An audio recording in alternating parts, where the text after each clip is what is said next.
What's up everybody, it's LaMuerteBlanca and we are back with another explained video. This time we are continuing with part 2 of Persona 4 Arena Ultimax and reviewing the game's additional stories, episode 4, episode 3, and episode Adachi. I know they're not in order, don't worry, it'll make sense soon. These stories immediately follow the events of our last Persona 4 Arena video, so if you have not checked out part 1 of this explanation or you missed out on Persona 4 Golden's video, I highly suggest you review those first so you have an idea of what the hell is going on. Also, this video does have minor Persona 3 and 4 spoilers, so make sure you're bearing that in mind as well.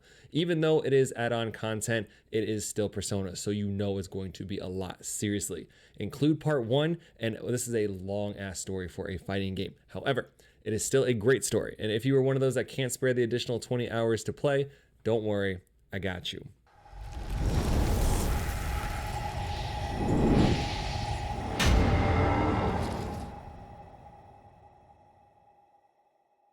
So after everything we discussed in part 1, we get to do the first story specific to the Ultimax version of Persona 4 Arena, episode P4. It's episode 4 because it's the story of Persona 4 cast perspective. The story starts off in the Velvet Room, but literally nothing happens. All we learn is a super secret mystery person is tied to you somehow. As the protagonist of this entire game, who isn't? Back at Junes, it is the day after the events of part 1. The investigation team recaps what happens, but we're gonna skip that because you watched my part 1 explain video, right? Against Mitsuru's wishes, the group will obviously be getting involved with the rest of this case because having a relaxing holiday is not enough for them. The rain rolls in, so they decide to go home for the night. Hopefully at this point you know what happens when it rains at night. The Midnight Channel is on again. The P1 Grand Prix isn't over? Wait, why is General Teddy still there? He wasn't taken care of when they fixed Labras' shadow? Suddenly an entire town has a full-on blackout. A mysterious red frog rolls in and a creepy-ass spire magically appears. What is going on? Somehow General Teddy managed to set up one of his TV monitors in Yu's room, sus as fuck, and tells him that it's the P1 climax. It's virtually the same rules as the last tournament, however if they don't win within the hour, the world will end. This event will also not be taking place in the TV world, but the real world. Oh, and by the way, most of the Persona 3 crew are captured and crucified, so there's that. Yu's naturally in a full-blown panic and decides to head to Junes to meet up with his friends. Naoto gets access to the Kirijo file and starts learning about things that won't make sense until we discuss them later. She gets a call from Labras. Mitsuru's group went missing while investigating a weird shadow reading in Inaba. Go figure. On top of this, public security immediately raided one of the Shadow Operative's secret facilities in an attempt to incriminate Mitsuru. Just like when they hired Naoto for the investigation, public security is really out here trying to double-cross the homies. Labras narrowly escapes and is with the ancillary Shadow Op team heading for Inaba. Then the red fog happens, and Naoto, just like you, is completely lost. Same thing happens to Rise as well. She's on a train back home from her idol practice, boom, red fog. Yosuke and Teddy run into Yu, but hold up, he's a Shadow? Shadow Yu calls in the ring and pillars fall, creating the invisible walls from last P1. General Teddy randomly shows up like, how many TVs do you have, dude? They're in the middle of the floodplain. Who puts a TV there? He made shadows of Persona users so participants don't have to hold back. Just like in the last tournament, only the winner can move on, so Yosuke has no choice but to fight. Completely new this time though, is he can use his Persona in the real world? What? How? They've never been able to do that. Yosuke bodies Shadow Yu, the ring shatters around them, Shadow Yu dissolves into some black goo, and particles of light float into the sky. Huh? Teddy smells Yukiko and because he's a simp, takes off after her, completely leaving Yosuke behind. Teddy ends up running into General Teddy, they fight, cosplay Bison Teddy loses, and tells real Teddy to go to the high school if he wants to save his friends. The high school that also has the big ass ominous tower thing sticking out of it. Yu is summoned back to the Velvet Room where Marie tells him something terrible is about to happen to the town. No shit. Margaret actually decides to say something useful and explains that someone is attempting to merge the real world with the TV world, just like in Persona 4. And Marie is using all of her power to protect the town's people. Only Persona users can move within the fog, which is why everyone else in the town has disappeared. Yu, Yosuke, and Chie manage to meet up and make it to the high school. As they defeat shadows, more of the golden particles seem to be floating to the top of the tower. They are then met by some kid who looks like he just stole the Heat Miser's haircut, Sho Minazuki. As bipolar as the hot girl from high school, he's either telling really shitty jokes or completely losing his mind, threatening to kill people. Sho says he's the culprit behind everything and has the power to control people when his eyes and scar glow red. Unable to move, Yosuke is about to catch Sho's sword until he's interrupted by something. Sho then says he has more guests of honor and then leaves. Right there, he screws up. Kill while you have the chance. Bad guys are so stupid. The group decides to continue through the tower because Mitsuru and the captured shadow operatives are in the most danger. On their way, they run into... No. What? Adachi? But just when that bomb is dropped, we instead get to spend 10 minutes watching Yukiko try to figure out who the real Kanji is. Spoiler, Kanji's stupid and can't do basic math. Naoto ends up at Junes, hoping to meet up with her friends. This whole phenomenon resembles something called the Dark Hour that she read in the Kirijo file. This might sound familiar if you played Persona 3. It's basically a time where shadows become active and are free to move about the real world. Persona 3 fans might also be familiar with Tartarus, or a big-ass tower that sits on top of the high school. According to Naoto's file, it is used to summon a huge monster in an attempt to end the world. Just as Naoto is starting to put the pieces together, oh shit, she gets jumped by Sho? And because Atlas likes to keep us in suspense, we're back to Rise. I'll make this quick. She's all, woe is me, because she can't fight. Elizabeth forces her to fight, causing her to upgrade her Persona's satellite TV package. Now she can scan and fight. Yay, Rise, you're not completely useless anymore. Okay, back to Naoto. She's in a lot of pain after the surprise attack by Sho. I mean, it looks like him, but he's acting completely different. Calm, calculated, and he's referring to himself as Minazuki. He's the one that captured Labris and tried to collect everyone's personas in the original P1. Now he's using Mitsuru's team as bait in order to force fights with Persona users. The shining particles of light are Persona fragments that are being carved off and collected at the tower in order to summon something big. This is not good. What is also not good is how bad of a bad guy Minazuki really is, because again, instead of finishing off the easy kill, he decides to get distracted by shadow operatives who come to help. Labris is here, and she brought the shadow ops finest. A small boy, a dog in a Naruto cosplay, and a female Beautiful Joe. Minazuki disappears. Yukari, Pink Beautiful Joe, and Ken, small boy with dog, head to the tower to meet up with the others while Labris helps Naoto. Labris says she got a strange feeling from Minazuki, like he had a plume of dusk, similar to hers. But that doesn't make sense, since plumes of dusk are used in machines in order to give them hearts and egos. Why would he have one? Back at the high school, Adachi's working with Sho, but starts giving used people information about Persona fragments. Before anyone can figure out his game, Adachi disappears while they get attacked by more shadows. In another part of the tower, Teddy, Kanji, and Yukiko find crucified Akihiko. They get jumped by Shadow Junpei, and last of the Shadow Ops ancillary squad, until the real Junpei tries to crash the party and his dumbass gets flattened on a barrier. Really, he just fell off the rafters, but still a dumbass. They take care of the shadow and get Akihiko off the cross, who explains his squad was investigating a normal shadow reading when their car got hijacked and they got captured. Yu and his squad continue through the school and stumble upon Sho and Adachi arguing. Sho notices them, and because we all know how much bad guys like to monologue, we learn the plan to destroy everything in the world, so it's only Sho left. Complete solitude. Sho attacks Yu, and even though he's faster and stronger, Sho loses the fight because he never used a persona. He didn't use his red control puppet eyes either. What gives? Adachi then mentions that Sho was using someone else's gift, and after some conversation between Yu and Adachi, the voice that Naoto was talking to, Minazuki, calls forth a persona. Just as this couldn't get any more confusing, we're back with Akihiko and his group, who stumble upon the announcement room for first P1. Somehow, this room is connected to the Moonlight Bridge, which is a big-ass bridge that is supposed to be in the middle of a city and not in the middle of a high school. But why make sense now? We haven't done this entire game. Also, Aigis is crucified at the top, so let's go save her. Shadow Ken attacks, Real Ken saves everyone, Junpei attempts to save Aigis, but after getting her off the cross, she saves him because Junpei's an idiot and likes falling off things.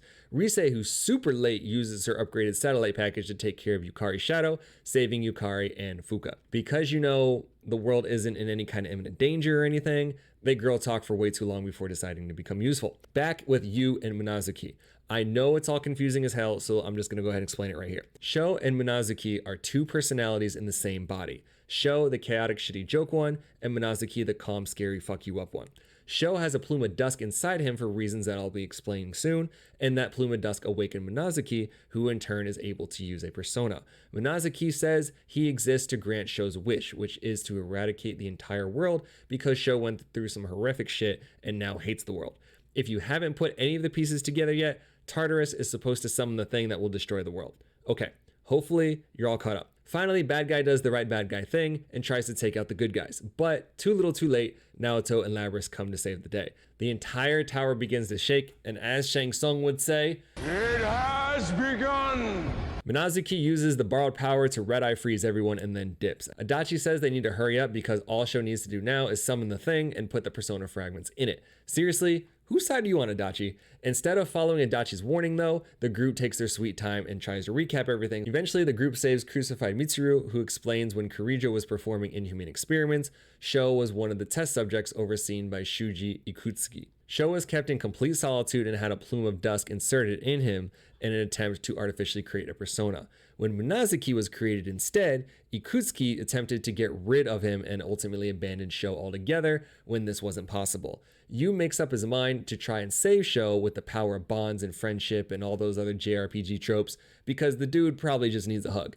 Risei and Fuka use their upgraded Persona phone plan to call everyone and tell them all they're screwed because a horde of shadows is merging and approaching the tower very quickly. Everyone stays back to fight off the horde while Yu pushes ahead to stop Sho. Just when shit is about to get as real as it can, Yu gets called to the Velvet Room and Margaret tells us a bunch of shit we already know. Thank you for wasting her time. Finally, Yu makes it to the giant crystal where Persona fragments have been gathering. Adachi's ass is getting beat by Sho because he tried to double cross him. Damn. So Adachi really was the homie this time. Adachi falls unconscious and for the third time, bad guy fails to finish the job because he's too distracted. Minazuki is still set on destroying the world in order to fill Sho's wish for solitude, when in reality, Sho doesn't know he doesn't want to be alone. Still with me? Ironically, even though Sho claims to hate bonds, he forms them and connects with people through violence. Blame his shitty upbringing. Also, the relationship between Sho and Minazuki is in fact a bond. Awkward. Yu understands this and bodies Minazuki in an attempt to get him to understand. Just when Minazuki is about to come around, General Teddy's annoying ass decides to show up. Apparently, Minazuki was using Adachi's power to suppress whatever General Teddy is, which happens to be a demonic all-powerful force that has its own plans of destroying the world. Meet Hino Kagutsuchi, the one who kills all. This dude is the ultimate bad guy who loaned his puppet control powers to Sho, who is trying to merge the two worlds, who is collecting shadows to create a vessel, who is collecting persona fragments to control the vessel, who is trying to use the vessel to destroy everything. By the way, Kagutsuchi was also the pervy voice that tricked Labris into giving in to desire in the last story. Hino Kagutsuchi was born when the fog first appeared in Persona 4, similar to the other all-powerful beings in that game. Big difference is, this one's the ultimate asshole, made from the collective will of those who only live for themselves. Kagutsuchi, Shang Tsung fatalities Minazuki when he leaves General Teddy's body and takes over Sho's. Then he sacrifices himself to the giant flame god in order to control it. Only problem is, he doesn't have bonds, so Yu is able to fight him off, but Yu's not strong enough to defeat him for good.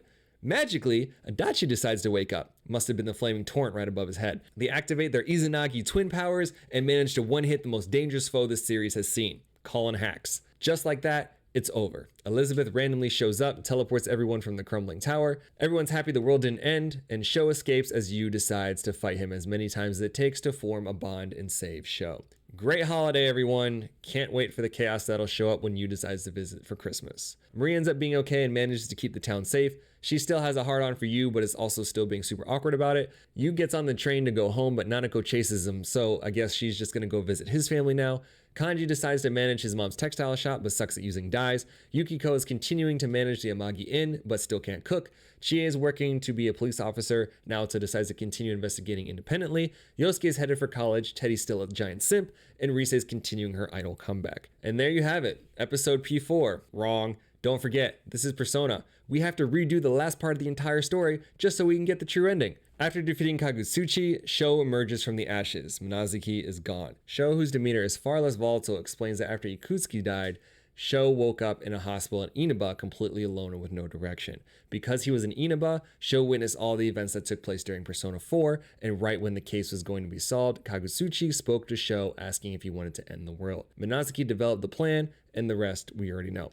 Yu offers a bond. Sho only knows bonds through fighting and manages to summon Minazuki's persona.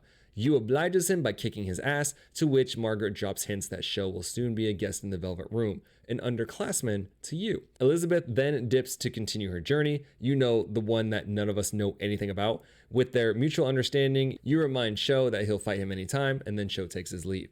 Margaret transports Yu and his people off the tower. Theodore, Margaret's brother, talks to her about bonds and soda. The entire cast celebrates saving the world by going to Junes. Labrys and you have a heart-to-heart, and Labrys hopes Show's okay because she can relate to being forced to kill against your will. High five, we did it, GG's. But guess what? After all that, now we get to do it again, but for the Persona 3 characters' perspectives in episode P3.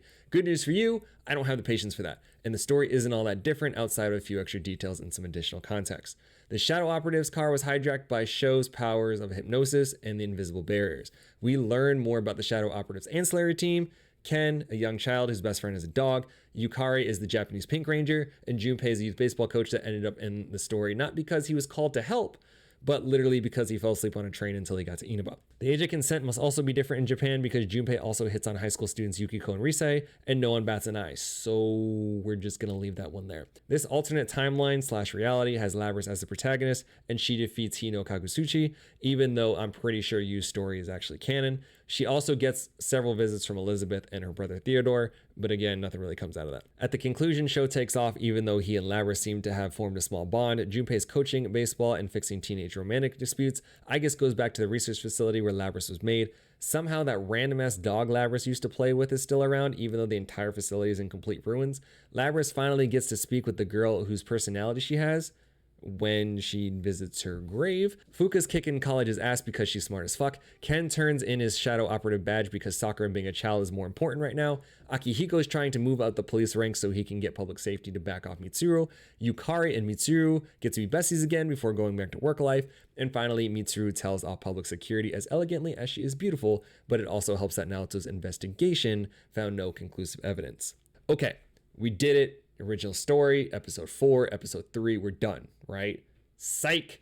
What about Adachi? Again, same story, just more context. I'll try to make this as painless as possible. Adachi was minding his own business in jail, being a good boy, when he gets called to the interrogation room. Hypno Cop says, get in the TV. Adachi's not trying to get shot, so he does what he's told. He then meets up with Sho and Minazuki, gets the rundown of the entire plan, and internally decides, not cool. I tried to end the world once. I didn't go well, and now I have morals. I need to stop this. But I'll play along for now. Before Yu gets the big Persona Crystal thing, Adachi tries to destroy it himself, actually manages to crack it, beats up Sho, but then starts getting his ass kicked when Sho starts using the freezy red scar looking puppet power control Adachi's body thing. The rest plays out according to Yu's timeline, and a couple months after Adachi goes back to jail, he gets a visit from Dojima.